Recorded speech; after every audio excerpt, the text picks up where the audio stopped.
Coba bayangkan skenario ini. Ini hari Jumat sore, lo baru aja selesai kerja. Badan capek, otak rasanya mau meledak. Tiba-tiba, ting, notifikasi masuk ke HP lo. Ada uang masuk ke rekening lo, 1 juta rupiah. Ini bukan gaji pokok lo, ini uang kaget. Mungkin bonus dari bos, atau mungkin lo baru aja jual barang bekas yang udah lama numpuk di gudang. Intinya, lo tiba-tiba punya uang 1 juta dingin di tangan lo. Sekarang, gue mau lo jawab jujur dalam hati. Detik itu juga, apa yang muncul di kepala lo? Apakah lo mikir, wah asik nih, akhirnya gue bisa beli sepatu yang udah gue incar di keranjang belanja online. B, mantep, malam ini gue bisa traktir teman-teman makan enak sepuasnya. Atau C, gimana caranya uang 1 juta ini bisa beranak pinak atau gue pakai buat beli kebebasan gue di masa depan? Kalau jawaban instan lo adalah A atau B, dengar baik-baik, gue nggak menyalahkan lo. Itu reaksi yang sangat manusiawi. Tapi, reaksi instan itulah, di detik-detik pertama lo menerima uang itu, yang jadi tembok raksasa antara lo dan kekayaan finansial yang sebenarnya. Hari ini, kita nggak bakal ngomongin tips hemat receh kayak berhenti beli kopi susu. Enggak, kita bakal bedah apa yang gue sebut sebagai aturan 1 juta. Ini adalah perbedaan pola pikir yang brutal antara mereka yang dompetnya tipis tapi bergaya kaya, dan mereka yang beneran kaya tapi terlihat biasa saja. Dan percayalah, perbedaannya bukan di besarnya gaji lo, tapi di apa yang lo lakukan dengan lembaran 1 juta rupiah ini. Nama gue Zack, kalau lo adalah seseorang yang merasa sudah kerja keras bagai kuda tapi tabungan rasanya segitu-gitu aja, pastikan lo tekan tombol subscribe dan kasih jempol buat video ini kalau isinya membantu lo. Karena jujur saja, kita butuh lebih banyak orang yang sadar finansial biar nggak terus-terusan terjebak dalam siklus gajian habis. Begini masalahnya, musuh terbesar kita sebenarnya bukan karena kita nggak punya uang. Masalahnya adalah kita sering meremehkan kekuatan uang kecil. Ada sebuah bias psikologis yang gila banget di otak manusia. Kalau gue kasih lo uang 100 juta sekarang, lo pasti bakal mikir keras uang itu mau dikemanain. Lo bakal riset, lo bakal tanya temen yang pinter investasi, lo bakal takut salah langkah, lo hati-hati banget. Tapi, kalau gue kasih lo 1 juta, otak lo langsung santai, pertahanan lo runtuh. Lo mikir, ini cuma 1 juta, hilang juga nggak bikin gue jatuh miskin. Dan disitulah jebakannya. Orang dengan pola pikir miskin, dan tolong jangan tersinggung dulu, gue ngomongin mindset di sini, bukan saldo rekening lo saat ini. Mereka melihat 1 juta rupiah sebagai alat hiburan. Bagi mereka, uang itu adalah tiket untuk membeli kesenangan sesaat, baju baru, skin game, atau makan di restoran mahal cuma buat diposting di media sosial. Sebaliknya, orang dengan pola pikir kaya melihat 1 juta rupiah sebagai benih, atau kalau mau lebih ekstrim, mereka melihatnya sebagai karyawan. Coba kita pakai matematika sebentar, gue janji hitungannya nggak bakal bikin pusing. Katakanlah lu punya kebiasaan menghabiskan uang kaget 1 juta rupiah ini setiap bulan buat hal-hal impulsif. Makan-makan, belanja online yang sebenarnya lu nggak butuh-butuh amat. Dalam setahun, lu membakar 12 juta rupiah. Dalam 10 tahun, itu 120 juta rupiah. Sekarang, mungkin lu mikir, ya elah Zack, 120 juta rupiah dalam 10 tahun mah kecil. Hari gini duit segitu nggak bisa buat beli rumah juga. Tunggu dulu, lu melupakan satu hal penting. Biaya kesempatan atau opportunity cost. Kalau lu ambil 1 juta rupiah itu setiap bulan dan lu taruh di instrumen investasi sederhana, katakanlah reksadana saham atau surat berharga negara, dengan asumsi keuntungan rata-rata 10% per tahun, yang mana sangat masuk akal di Indonesia, setelah 20 tahun uang receh yang lu anggap cuma buat jajan itu, bakal berubah menjadi hampir 760 juta rupiah, 3/4 miliar rupiah.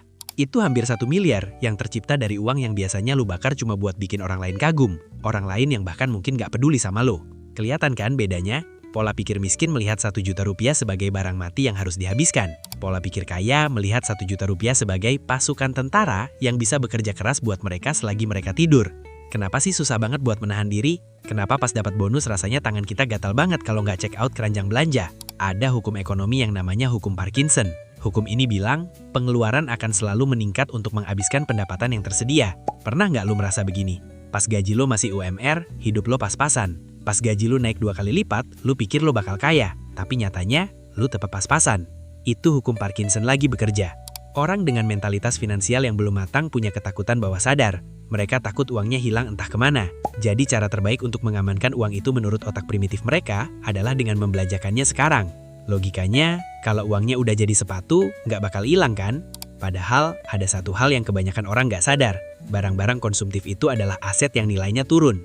Depresiasi. Nilainya anjlok segera setelah lu bawa keluar dari toko. Lu beli HP harga 10 juta rupiah hari ini. Tahun depan harganya mungkin tinggal 7 juta rupiah. Lu baru aja membakar 3 juta rupiah cuma demi gengsi. Sementara orang kaya malah jago menunda kesenangan. Mereka rela kelihatan gembel atau sederhana hari ini, mungkin masih pakai HP yang layarnya retak sedikit, demi punya aset yang nilainya naik terus. Gue sering lihat data statistik konsumsi rumah tangga di Indonesia. Kita adalah bangsa yang sangat doyan belanja, dan perusahaan-perusahaan besar tahu itu. Mereka membayar ahli psikologi terbaik buat bikin iklan yang memanipulasi otak lo supaya lo merasa insecure atau merasa kurang keren kalau nggak beli produk mereka. Oke, cukup teorinya. Sekarang lo mungkin bertanya, terus gue harus ngapain, Zack? Masa gue nggak boleh menikmati hidup? Masa gue harus pelit sama diri sendiri? Bukan begitu, gue nggak bilang lo harus hidup menderita kayak biksu di dalam gua. Gue cuma minta lo lebih cerdas. Gue mau kenalin lo dengan rencana aksi aturan 1 juta. Kalau besok lo punya uang dingin 1 juta rupiah, jangan langsung buka aplikasi belanja.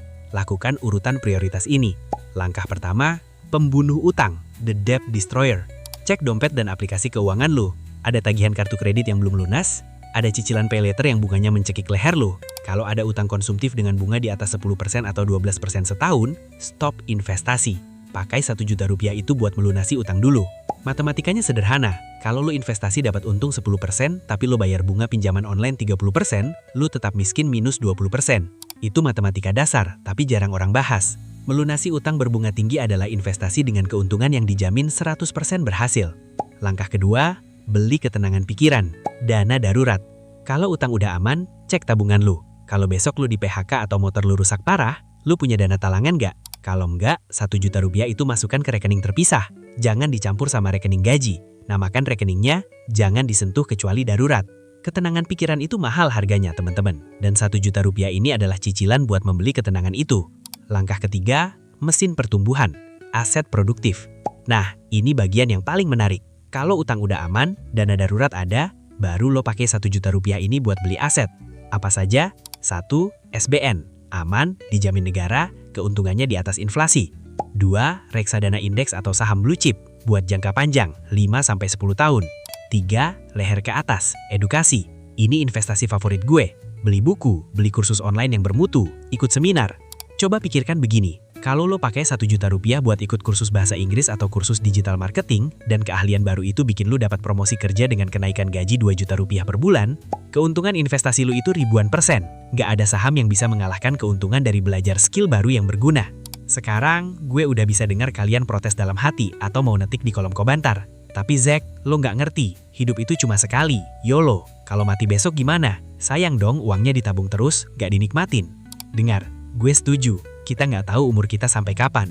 Tapi statistik bilang, kemungkinan besar lo nggak bakal mati besok. Kemungkinan besar lo bakal hidup sampai umur 70 atau 80 tahun. Dan percayalah, nggak ada yang lebih menyedihkan daripada hidup sampai tua renta tapi nggak punya uang sama sekali karena lo habiskan semuanya pas muda atas nama YOLO. YOLO yang benar adalah you only live once, hidup cuma sekali. Jadi pastikan hidup lo yang cuma sekali itu berkualitas, aman dan bebas dari stres dikejar penagih utang. Aturan 1 juta ini bukan tentang menjadi pelit, ini tentang kontrol. Saat lo memegang 1 juta rupiah dan lo mutusin buat investasi daripada beli sepatu baru yang gak perlu, lo lagi ngasih tahu otak lo, gue yang memegang kendali, bukan hawa nafsu gue. Itu adalah langkah kekuatan, atau power move. Itu adalah ciri khas mental orang kaya. Biar gue kasih satu perumpamaan terakhir yang bakal nempel terus di otak lo. Bayangkan, lo dikasih sekarung bibit jagung. Orang dengan pola pikir miskin bakal melihat bibit itu, langsung menggiling semuanya jadi tepung terus bikin roti jagung buat pesta malam ini. Kenyang? Iya. Enak? Iya. Tapi besok, lapar lagi, dan bibitnya udah habis tak tersisa. Orang kaya malah, dia mungkin ambil sedikit buat makan, karena kita butuh makan, wajar. Tapi 80%-nya dia tanam lagi ke tanah, dia rawat, dia sabar menunggu. Tahun depan gimana? Dia panen 10 karung jagung. 5 tahun lagi, dia punya ladang jagung hektaran. Dia nggak perlu kerja keras lagi mencangkul. Ladangnya yang bekerja menghasilkan makanan buat dia. Uang 1 juta rupiah di tangan lu itu adalah bibit jagung tadi. Tolong jangan dimakan semuanya malam ini. Jadi kesimpulannya, kekayaan bukan ditentukan dari seberapa besar gaji lu yang lu terima setiap bulan. Gue kenal orang gaji 50 juta rupiah tapi utangnya 1 miliar rupiah karena gaya hidupnya gila-gilaan. Gue juga kenal orang gaji UMR tapi punya tabungan investasi yang solid dan tidur nyenyak setiap malam. Kekayaan ditentukan dari apa yang lo lakukan dengan 1 juta rupiah kecil di sela-sela hidup lo. Mulai dari yang kecil. Lu nggak butuh ratusan juta buat mulai punya mental orang kaya. Lu cuma butuh mulai dari 1 juta rupiah yang lu punya sekarang, atau bahkan 100 ribu rupiah. Gue punya tantangan buat lo. Kalau lu punya uang sisa bulan ini, entah itu berapapun jumlahnya, gue mau lu alokasikan itu ke aset produktif atau pelunasan utang. Jangan dibelanjakan buat barang konsumtif. Tulis di kolom komentar di bawah. Apa hal paling konyol yang pernah lo beli pakai uang bonus atau THR dan apa yang bakal lo lakukan beda setelah nonton video ini? Gue bakal bacain komentar kalian satu persatu. Kalau video ini ngebuka mata lo, jangan lupa tekan tombol like, bagikan video ini ke grup WhatsApp keluarga lo yang hobi pamer belanja, dan subscribe buat konten finansial yang jujur dan gak pakai omong kosong. Nama gue Zack, jadilah cerdas dengan uang lo. Sampai ketemu di video berikutnya.